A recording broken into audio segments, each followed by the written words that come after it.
अब आपको नगर में कहीं भी कुत्ता डोलता दिखे तो समझ जाना इसने निंदा करी होगी पहले।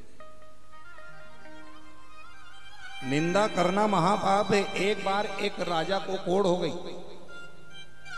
और कोढ़ इतनी भयंकर हुई कि उसके अंग गिगल गल के गिरने लगे। इतना भयंकर कोढ़ राजा को हो गए। राजा ने वैद्य करवा लिए, बड़े बड़े डॉक्टरों को दिखा दिया, राजा का कोढ़ ठीक नहीं हुआ, भयंकर कोढ़ी हो गया राजा। और अंत में थक हार कर अपने गुरुदेव के पास गया और जाकर कहा, गुरुदेव मैंने बड़े बड़े डॉक्टरों को दिखा दिया, मैंने बड़े बड़े हकीमों को दिखा दिया, वैद्यों को दिखा दिया, लेकिन मेरा कोढ़ ठीक नहीं हुआ है। हे गुरुदेव कोई ऐसा उपाय बताइए जिससे मेरा कोढ़ ठीक हो जाए। तो गुरु जब भी बताते हैं कुछ अटपटी चीज ही बताते हैं, ध्यान दीजिएगा जरा। गुरुदेव ने कहा, राजन तुम्हारे बड़े भाई बोले, महाराज वो शांत हो गए। भाभी है? हाँ गुरुदेव भाभी है। तो एक काम करना, आज से ठीक रात्रि में तुम्हारी भाभी का जो कमरा हो सोने का, उस कमरे के सामने दरी बिछाकर चटाई बिछाकर चुपचाप सो जाना, किसी से भी मत कहना। तुम्हें रोज ये क्रम चलाना है और जब कोढ़ ठीक हो जाए तो मेरे पास आ जाना। राजा ने गुरुदेव से आशीर्वाद लिया और जो भाभी का कमरा था जिसके अंदर भाभी सोती थी, चुपचाप राजा उसी द्वार के सामने रात में चटाई बिछाकर सोने लगा। एक दिन हो गया, 2 दिन हो गए, 3 दिन हो गए, 10 दिन हो गए। एक दिन एक नौकरानी ने राजा को भाभी के कमरे के सामने सोते देख लिया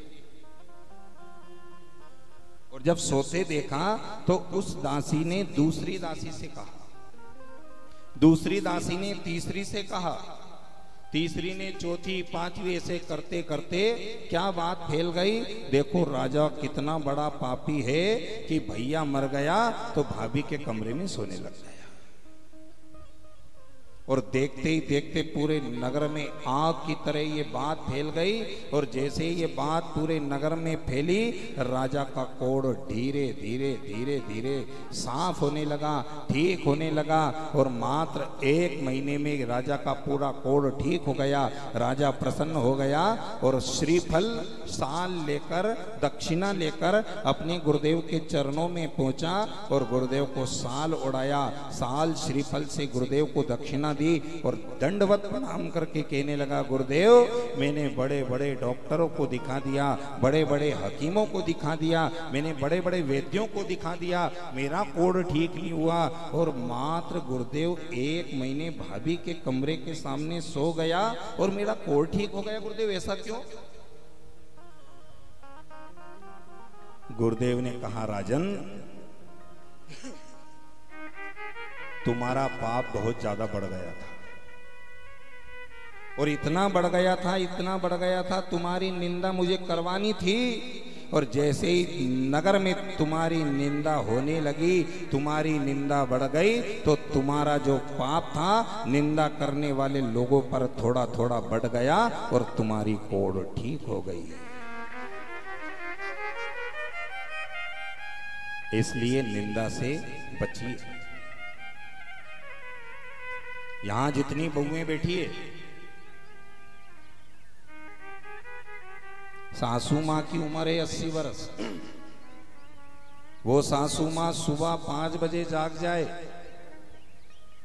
नहा भी लेती है, स्वयं के कपड़े भी धो लेती है, घर का थोड़ा झाड़ू बुहारा भी कर देती है, बच्चों का स्कूल जाने का समय हो गया आटा भी गूंथ देती है, तब बहू उठती है, नहाती है, फिर रोटी बनाती है। वो 80 वर्ष की मैया सुबह जल्दी जाकर सब काम कर लेती है, वो बिल्कुल तंदुरुस्त रहती है। और बहू के कभी माथो दुखे, कभी बहू को हाथ दुखे, कभी बहू का पांव दुखे। क्यों? क्योंकि बहू जब अपने पियर जाती है तो अपनी माँ से खूब अपनी सासू की बुराई करती है, इसलिए वो सासू तो अच्छी होती जाती है और बहू के ऊपर उसका रोग आता जाता है। अब यहां जितनी बहुएं बैठी है ध्यान से सुन लो जरा। अपनी सासू माँ को जल्दी भेजना हो तो आज से बुराई करना बंद कर दो, डिले डाल दो। अगर अपनी सासू माँ को जल्दी मुकाम लगाना है तो आज से बुराई करना बंद कर दो, सेवा करना बंद कर दो। और जैसे ही तुमने बुराई करना बंद किया वो रसोई घर छोड़ देगी और बिस्तर पकड़ लेगी। आज से ये नियम अपना लेना, कभी अपनी सासू माँ की बुराई मत करना। बोलो हर हर